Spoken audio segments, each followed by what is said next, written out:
gonna be one jolly Christmas, jolly Christmas, jolly Christmas. We're living in the future the Jetsons promised us, but it doesn't look like we expected. We've got Alexa and Siri turning on lights and ordering groceries, but where's Rosie? Where's that sassy robot maid who could argue with George about doing the dishes? When the Jetsons aired in 1962, Rosie wasn't just a cartoon character, she was a prediction. A surprisingly accurate glimpse into a future where AI would become part of the family. The creators got some things eerily right and others hilariously wrong. Today we're counting down 8 weird facts about this mechanical maid that'll make you see her in a completely different light. Facts that connect a 1960s cartoon to the technology on your counter right now. Hit that like button and subscribe because we've got a whole lineup of retro cartoon deep dives coming your way. Let's get into it with number 8. Number 8. Rosie was introduced in season 1, but didn't stay full-time. Rosie wasn't always part of the Jetson family. She didn't appear until the 8th episode in November 1962, and her introduction was perfectly on brand for George Jetson. He bought her second-hand from You Rent a Maid. Even 100 years in the future, George was penny pinching and looking for bargains, but audiences loved her immediately. Fan mail poured in, not about George or Jane, but about Rosie. You learn this exercise in school. We're dancing, Rosie.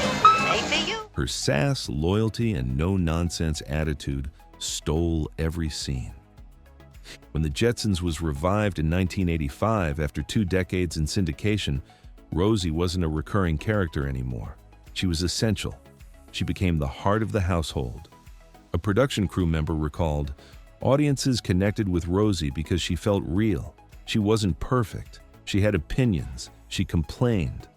She was more human than half the humans on the show. Even though she was a machine, she felt like family." Number 7. Rosie was a commentary on class and labor. The Jetsons aired from 1962 to 1963 during the Civil Rights Movement. Domestic workers in America were overwhelmingly women, overwhelmingly black, and overwhelmingly underpaid. They cooked, cleaned, raised other people's children, and faced dismissive attitudes. Now look at Rosie. She cooked, cleaned, raised Elroy, took orders, endured George's complaints, and was theoretically replaceable. George occasionally threatened to trade her in for a newer model. Even 100 years in the future, someone still had to do the domestic labor. Adam, Mr. J. Rosie was an XB500 model, an older, outdated series. She was boxy, clunky, industrial-looking, representing yesterday's technology doing today's work. A writer from the 1980s revival said, "We tried to give Rosie more agency. We made her more assertive. Times had changed and the old dynamic wouldn't work anymore." It's a fascinating layer to a character most people remember as just the funny robot. Number 6. Rosie predicted the smart home, wrong and right. The Jetsons got a lot right. Automated homes, voice-activated technology, AI that anticipates needs. We're living in that world. Your Roomba vacuums while you're at work. Alexa orders dog food when you're running low. But they got one thing hilariously wrong. Physical robots with humanoid bodies doing the work. Cha-la-la. I never sound like that. I bet you could if you tried real hard. We got the AI and automation, but we didn't get Rosie's personality or physical helper abilities. Why? It's easier to teach a computer to be smart than build a robot that can fold laundry and dust shelves. A robotics engineer coined the term the Rosie problem, pointing out that what Rosie did daily remains one of the hardest challenges in robotics. We got the smart home distributed across dozens of devices instead of one wisecracking maid. And as convenient as Alexa is, she'll never threaten to quit if George doesn't pick up his socks. Number 5. Rosie had a salary and job security. Rosie wasn't owned. She was employed. She had a job, earned wages, could negotiate, and in one episode, literally quit. This was radical for 1962.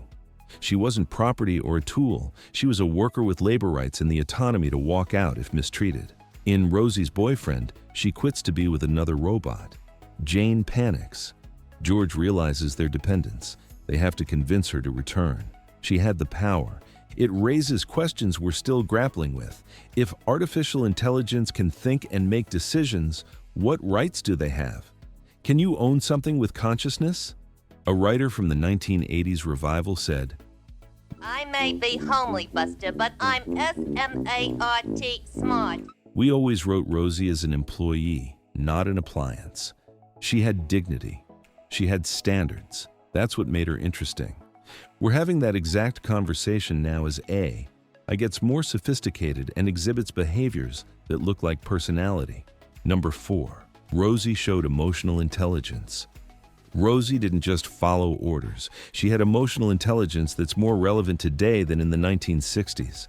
She expressed sarcasm, jealousy when Jane considered replacing her, pride in her work, and fierce loyalty to the family, especially Elroy and Judy. That's emotional AI. Don't overflow your tear circuits, Astro. This note will explain. Exactly what we're trying to build right now. Today's AI can recognize your voice and detect frustration, but they don't get offended, sulk when ignored, or beam with pride when thanked. Rosie did all of that. Jean Vanderpeel, who voiced Rosie, said, "I didn't play her like a robot. I played her like a person made of metal.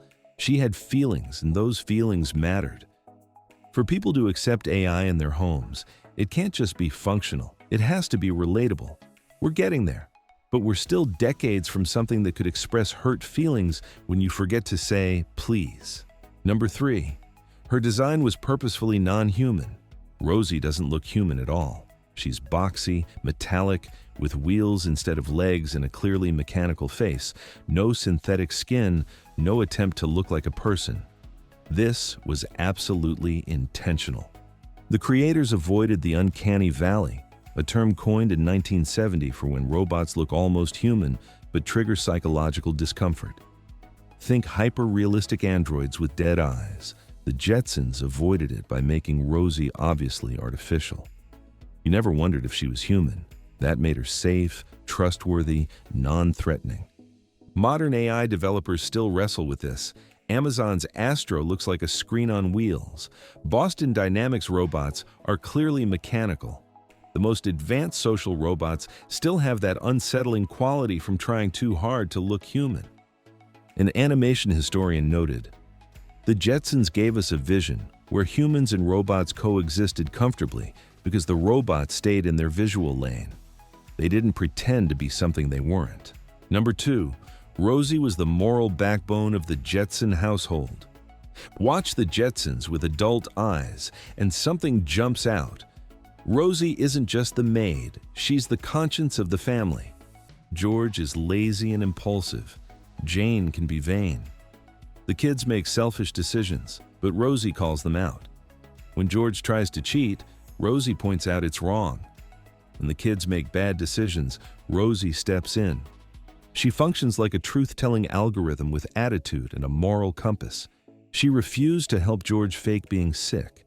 She wouldn't let Elroy deceive his parents. She protected the family from their own worst instincts. Jean Vanderpeel said, "Rosie loved that family too much to let them be their worst selves. She cared about who they were as people." We're starting to program ethics into AI now. How do you make sure it won't help you do something harmful? The Jetsons imagined this 60 years ago.